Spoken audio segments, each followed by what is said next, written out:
Yang tampil di sini di Kota Madia Banda Aceh, yang lain lagi semua. Mana winong sedrono ditinggal itu. Pada pedah hydro bawahnya. Kamu agam nampak hari. Madrami nong kemungkinan karena perasaan winong orang kan beda. Urinongnya lebih tajam perasaan.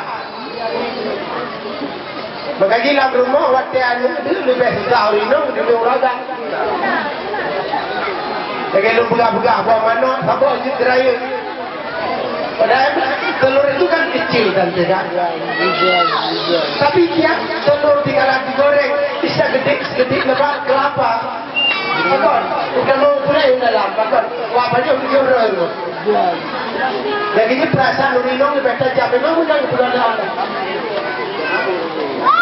Makanya ibu yang darahnya mau perasaan lagi pada. Karena perasaan insannya Allah bisa di nature sunnatullah. Kenal lagu-lagu ibu dia. Perasaan insan sama, ingin minta dan dicinta. Ada kan? Nah itu apa sih cinta? Cinta itu bukan bulat-bulat bu.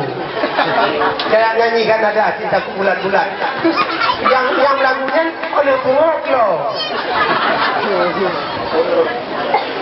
Dan cinta itu bukan biru. Love is blue.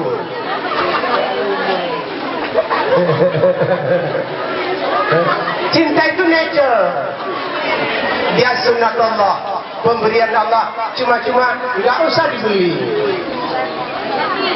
Dan ini terkadang bertambah, terkadang berkurang.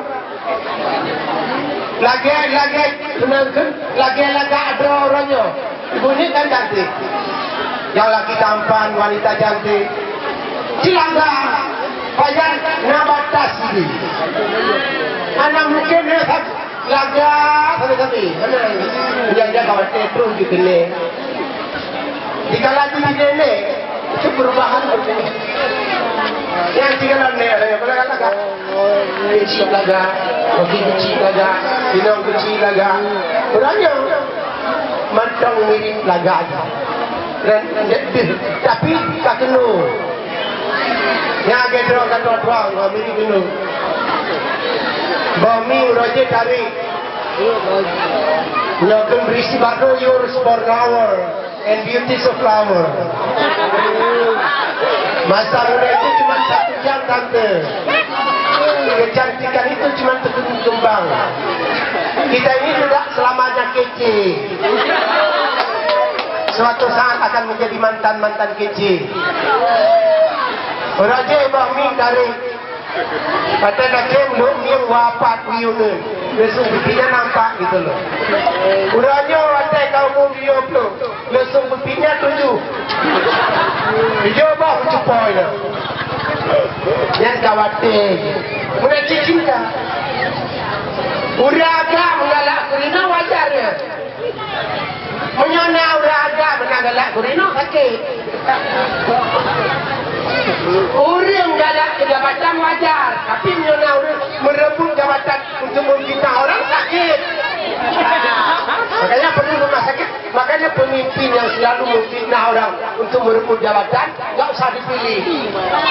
Berangkat saja sudah pada salah gitu loh. Jadi baik pilih. Makanya luruskan saf, rapat dan rapi. Yang kosong segera diisi. Suara cukup didengar sendiri. Tinggalkan yang lain mulut berdiri. Kampung. Nantinya harapan Madro dia kenal. Tekan. Karena nak peran urinong dalam masyarakat.